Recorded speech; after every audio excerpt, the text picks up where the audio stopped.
ఇరికించడానికి ప్రయత్నిస్తుంటారు. So అలా ఇప్పుడు target ఏమిటండి, వాళ్ళు కదా టార్గెట్ చేసింది వీళ్ళని. అమ్మాయిలు ఫస్ట్ కేసులు పెట్టి వీళ్ళని రోడ్డు మీదకి ఇచ్చారు, వీళ్ళ బతుకుల్ని వీళ్ళ ఫ్యామిలీని రోడ్డు మీదకి ఇచ్చారు. టార్గెట్ అంటే ఊరికే బెటర్ కదా. ఇప్పుడు శేఖర్ భాష ఒక వ్యక్తి ఉండు, ఆ వ్యక్తి పైన నేను ఏదైనా నింద మోపుతున్నాను అంటే అలా ఏమి లేనిది ఎలా వేస్తారు వాళ్ళు? ఎవరు ఎగ్జామ్ లో ఒక వ్యక్తి కేసు పెట్టారంటే ఏమి లేదు ఎందుకు పెడతారు కేసు? ఏంటంటే ఇప్పుడు ఆవిడ పర్సనల్ ఆడియో రికార్డింగ్ నేను బయట పెట్టాను అంటారు.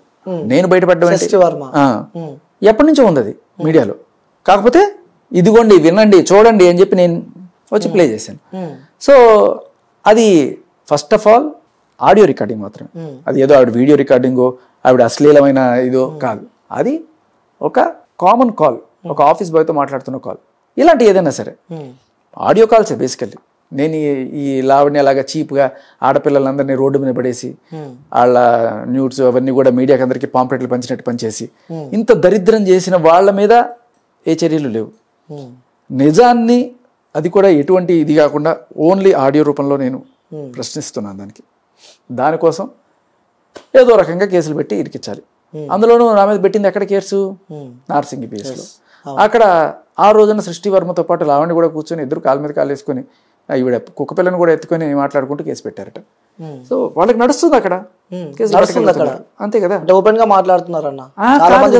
మనం ఆల్రెడీ చూసాం కదా, ఒక ఆఫీసర్తో మాట్లాడుతూ నేను గోడ దూకి రానా, నాకు గలీజ్ దాన్ని నేను రక్కుతా బరుకుతా ఏదో మాట్లాడుతుంది. ఒక రికార్డింగ్ బయట అది ఉందనే విషయమే ఆయన అక్కడి నుంచి ట్రాన్స్ఫర్ అవ్వడం ఇవన్నీ కూడా మనం చూసాం.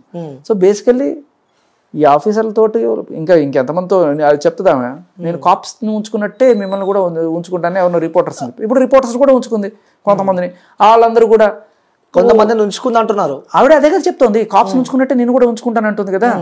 సో ఉంచుకుంటాను అంటుంది, బట్ ఉంచుకున్నా అంటలేదు. అదే అంటున్నా. దానికి సంబంధించిన ఫేవర్ మీరు మీడియాలో చూడొచ్చు. ఇప్పుడు శేఖర్ భాషని చంపించేద్దాం అని చెప్పి కుట్ర, లావణ్య, లక్ష్మి పడాల, చింటూ వీళ్ళందరూ మాట్లాడుకున్న ఆడియో కాల్.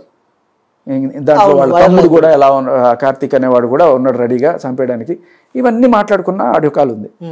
ఇది ఎక్కడనే ఎందుకు మెయిన్ స్ట్రీమ్లో ఎక్కడ రాలేదు? ఒక మనిషిని చంపేస్తాం అనే దాని గురించి ఎక్కడ డిస్కషన్ అనేది ఉండదు. అంటే ఇప్పుడు మీడియా అనేవాడు అన్బయాస్డ్గా రెండు పక్కల, ఇప్పుడు ఆవిడ ఒక కంప్లైంట్ పెట్టినప్పుడు ఆవిడ తరపున మాట్లాడితే అవతల వాళ్ళకి కూడా మాట్లాడాలి కదా.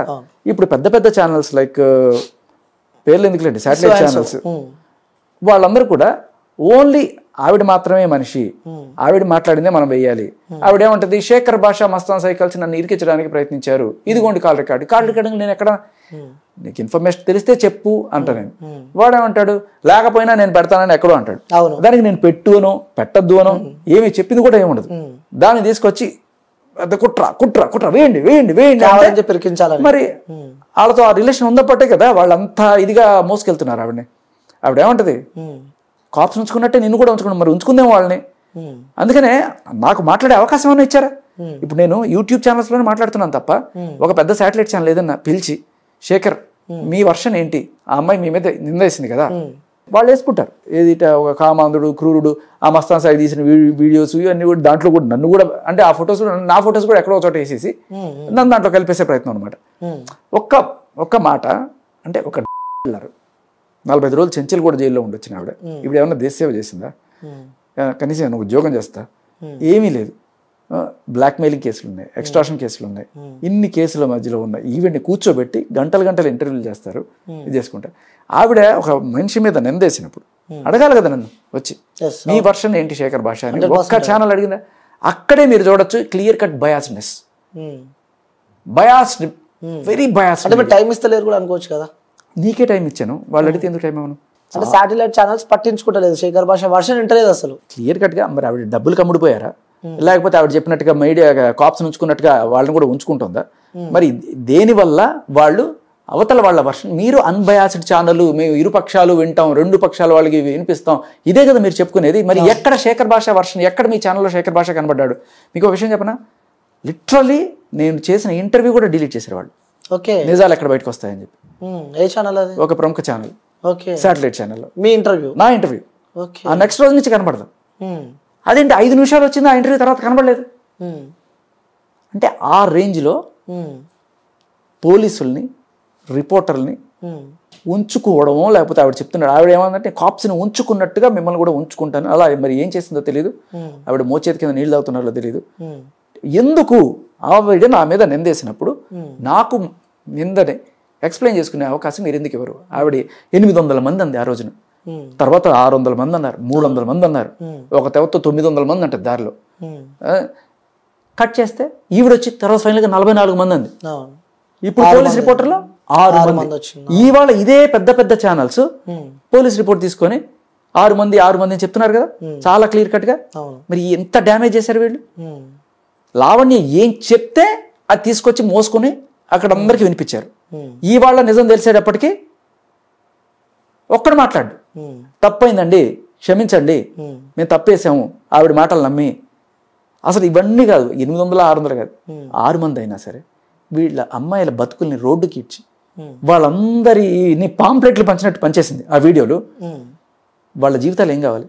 ఎక్కడో పెళ్లి చేసుకుని సంవత్సరాలు చేసుకుంటున్నారు, వేరే దేశాల్లో పెళ్లిపోయి ఎప్పుడో ఫోటోలు ఇవన్నీ తీసుకొచ్చి అలా ఇచ్చేస్తే మీరేమో వాళ్ళ జీవితం ఏం కావాలని చెప్పి మీరు చెప్తున్నారు. లావణ్య వర్షం చూసుకుంటే ఇంకెంతమందో నాశనం అవుతున్న ఆడపిల్ల జీవితాలను కాపాడినా నేను లావణ్య అంటుంది. ఎక్కడా ఒక్క ఆడపిల్ల రావాలి కదా, అవును మస్తాన్ సాయి నన్ను మోసం చేశాడు, మస్తాన్ సాయి నన్ను ఇది చేశాడు అని చెప్పి రావాలి కదా. మరి మస్తాన్ సాయి బాధితులు అని చెప్తున్న ఈవిడే మమ్మల్ని బాధించిందని చెప్పి వాళ్ళు చెప్తున్నారు. మస్తాన్ సాయి బాధితులని ఈవిడు వాళ్ళని రక్షించేసే వీళ్ళని రక్షించే, నువ్వు రక్షించడం అంటే నువ్వే కదా నన్ను టార్చర్ చేసిందని చెప్పి వాళ్ళు అంటున్నారు.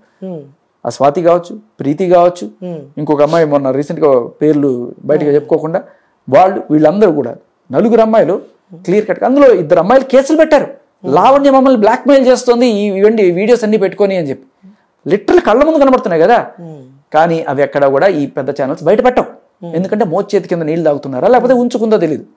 లిటరల్లీ ఆ ప్రీతి గోళ ఎందుకు వినపడదండి? కనుమరుగైపోయింది, ప్రీతి లేదు అని చెప్పి అంటున్నారు. మరి కనుమరుగైపోవడం ఏంటండి బాబు?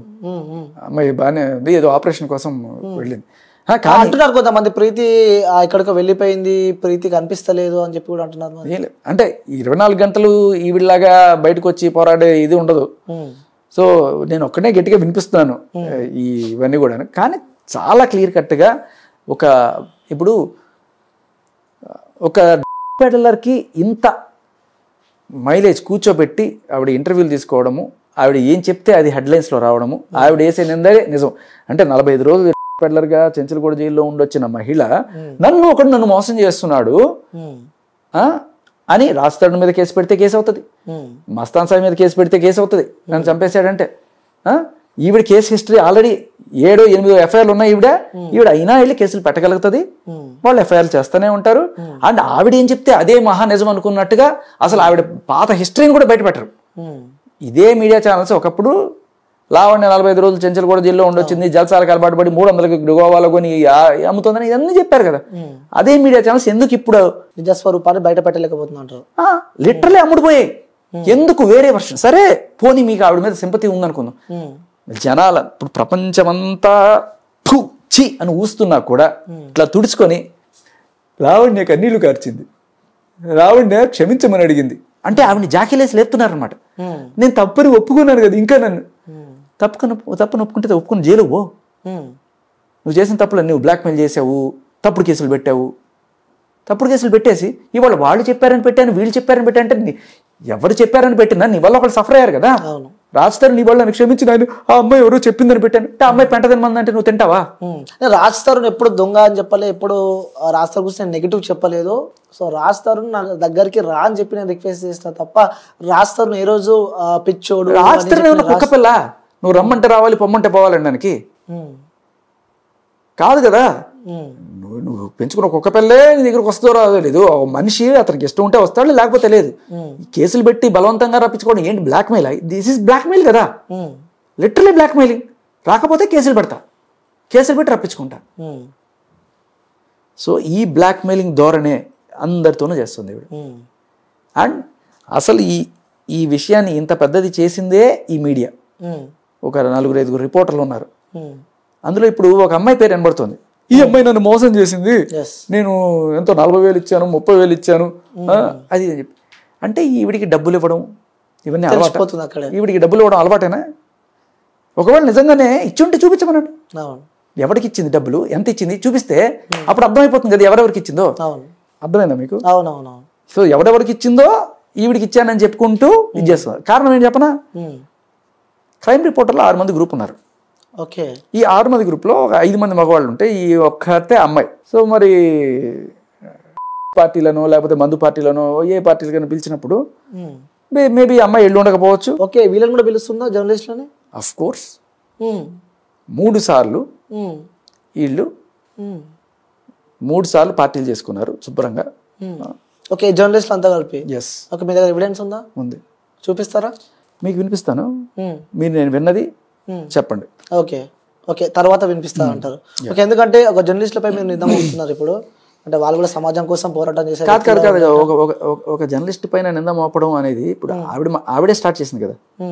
ఒక జర్నలిస్ట్ మీద నింద మోపడం అనేది ఆవిడ స్టార్ట్ చేసింది కదా. సో జర్నలిస్టులు చేసే పని ఏంటండి? 800 మంది అని అన్నారు కదా, అది నింద కదా. ఇప్పుడు 6 మంది అన్నారు. జర్నలిస్ట్ పైన నింద మోపకూడదండి, వాళ్ళు మాత్రం అందరి మీద నిందలేయచ్చండి. అంతేనా మీరు చెప్పేది? మరి 800 మంది రాశారు కదండి. చుట్టాలు అందరూ ఉన్నారు, అన్ని ఛానల్స్ రాయలే కదా అలా. సో మాకు తెలిసిన వార్తలు మాత్రమే రాయగలుగుతాం. ఏ ఛానల్స్ అయితే రాశారో వాళ్ళనే నేను అడుగుతున్నాను. ఓకే, నిందలు మీరు మాత్రమే వేయాలి. రిపోర్టర్ల మీద నిందలేస్తే అమ్మో తప్పు. మేము ఉండేది నిందలేయడానికి, మా మీద ఎవరు నిందలేయకూడదు. అంతేనా? ఓకే, నిందలు వేస్తారు మీరు, సాక్ష్యాలు చూపిస్తాను నేను.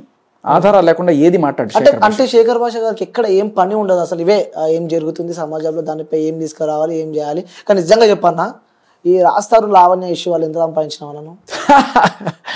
అదే అంటున్నా, నువ్వు ఒక నింద నా మీద ఏముందంటే ఈ సమాజంలో నేను మిమ్మల్ని ఇంటర్వ్యూ చేస్తుంటే కొన్ని క్వశ్చన్స్ వచ్చిన నా దగ్గరికి. సో వాళ్ళ క్లారిటీ ఇవ్వాలని చెప్పి నేను అడుగుతాను. ఎంత నాకు తెలిసి మాత్రం మంచిగా బిగ్ బాస్ అయితే పోయి వచ్చినావు. బిగ్ బాస్ పోవడానికి అంత ముందే వచ్చింది. లాస్ట్ ఇయర్ నాకు ఆఫర్ వచ్చింది. కావాలంటే తెలుసుకున్నారు బిగ్ బాస్ వాళ్ళని వెళ్ళి అడగండి, చాలా క్లియర్ కట్ చెప్తారు వాళ్ళు. అది ప్రతి సంవత్సరం బిగ్ బాస్ లో ఒక ఆర్జే ఉండి తీరుతాడు. ఎంతమంది ఆర్జేలు ఉన్నారు మీరు గమనిస్తే, ఆ ఆర్జేలు అందరూ కూడా ఇలా రాస్తారో లేకపోతే ఏదో కేసుల్లో. చాలా మంది ఏమనుకుంటున్నారు అంటే, సో బిగ్ బాస్ ఈ రాస్తారు లావణ్య అడ్డం పెట్టుకొని బిగ్ బాస్ పోయిండు, ఫేమ్ అని తనకు కావాల్సి తను సంపాదించుకుంటాడు, బాగానే వెల్ సెటిల్. బిగ్ బాస్ ఎంత సంపాదించిండో, రెమ్యునరేషన్ ఎంత తీసుకుండో. బట్ వీళ్ళందరి వల్ల మంచి ప్రాఫిట్ బెనిఫిట్ పొందిందంటే ఏకైక వ్యక్తి శేఖర్ భాష. బిగ్ బాస్ వల్ల నాకు ప్రాఫిట్ అవడం అంటే వాళ్ళు ఇచ్చిన రెమ్యూనరేషన్ ఏదో 2 వారాలు, నేను ఉన్నది 2 వారాలు దాంట్లో. ఆ 2 వారాలకు వచ్చే రెమ్యూనరేషన్ వచ్చింది. బట్ దానివల్ల నాకు ఆపర్చునిటీస్ బాగా వచ్చినాయి. లైక్ క్రికెట్ ప్రో కబడ్డీకి కామెంటరేటర్గా స్టార్ స్పోర్ట్స్ లో. సో ఇలా ఆఫర్లు వస్తున్నాయి, సినిమాలు వస్తున్నాయి. దానివల్ల వచ్చే ఆఫర్ వస్తుంది. అది ఏ బిగ్ బాస్కి వెళ్ళిన వాడికైనా వస్తుంది. దానికి ఏ రాజ్ తరుణ్ కేసో లేకపోతే ఏ కేసులో చేయగల ఏ బిగ్ బాస్ చాలా ప్లస్ అయింది కదా లైఫ్ లో. ఇది ఏది ఈ కేసు ఒకటి, ఈ కేసులు పెట్టుకోండి నాకు సరదానా లేదు. ఆ ఇష్యూ వల్ల ఇంకా శేఖర్ భాష చాలా మంది తెలిసిండు. ఒకటి ప్లస్ గిస్సు అని అనుకునే ధోరణిలో నువ్వు చూస్తే నేను కూడా ప్లస్ అయింది అనే భావనలోకి వెళ్తే నేను ఎలా ఆలోచిస్తానంటే, మనం సమాజంలో ఒక మంచి కోసం పోరాడుతున్నప్పుడు మనకి దేవుడు మంచే చేస్తాడు. ఆ రకంగా నాకు మంచే జరిగింది. మీరు కూడా మంచి కోసం పోరాడితే మీకు మంచే జరుగుతుంది. ఈ రకంగా ఆలోచించండి. అంతేగాని వీడు లాభం కోసం చేశాడు, నేను ఎప్పుడు లాభం కోసం చేయలే, అది ఏది ఆశించి చేయలే, మనస్ఫూర్తిగా చేశాను, నమ్మి చేశాను. ఆ అబ్బాయిలకి అభంశుభం తెలియని అబ్బాయిలకి ఇట్లా హనీ ట్రాప్లు వేసి వాళ్ళని నానా రకాలుగా హింసిస్తున్నారని పోరాటంతోనే వచ్చాను నేను. అది జరుగుతున్నాను. అప్పుడు దాకా ఓన్లీ రాజ్ తరుణ్ కోసం మాట్లాడారు, రాజ్ తరుణ్ డబ్బులు ఇచ్చారు. మరి జానీ మాస్టర్ గురించి ఎవరు మాట్లాడారు? కేసులు ఎవరు వేయించుకున్నారు? హర్ష సాయి గురించి ఎవరు మాట్లాడారు? గరికపాటి గురించి ఎవరు మాట్లాడారు? మిస్టర్ టీ గురించి ఎవరు మాట్లాడారు? ఇంకా ఇవి మీకు కనబడని బోల్డ్ ఉన్నాయి. ఇంకా కాకపోతే వాళ్ళని తీసుకెళ్లి మీడియాలో కూర్చోబెట్టినా మన సోకాల్డ్ మీడియా వాళ్ళు సెలబ్రిటీలు కాదు కదా, ఇంటర్వ్యూ చేశారు, లోపల పడేసుకున్నారు.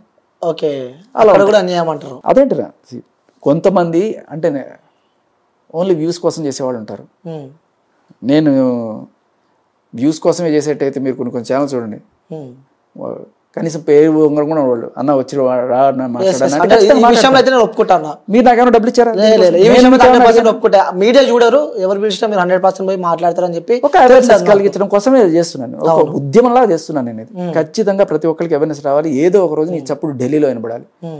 మగాడికి జరుగుతున్న అన్యాయాన్ని ప్రశ్నించాలి. మొగజాతి అని ముత్యం అంటారు. ఏమైనా మీరు మీ పేర్లైనా ఇచ్చుకోండి, నా ఎక్కువ రోజులు కూడా ఉండను దీంట్లో. నేను కరెక్ట్గా ఒక 6 నెలలు చేసేసి వెళ్ళిపోతా. మీరు చేసుకోవాలనుకుంటే కంటిన్యూ చేసుకోండి. కనీసం ఒక చట్టమైనా నేను మార్చగలిగాను అని ఒక తృప్తితో నేను వెళ్ళిపోతా. ఎందుకంటే నాకు ఫ్యామిలీ ఉంది, నేను ఒకటి చేసుకోవాలి.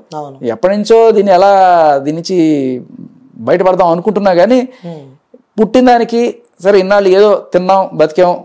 నాకు మీరు అంటున్నారు ఈ బిగ్ బాస్లో వచ్చిందని, మీకు తెలుసో లేదో సిటీ మొత్తం మీద ఎఫ్ఎంస్లో టాప్ పెయిడ్ ఆర్జే నేను.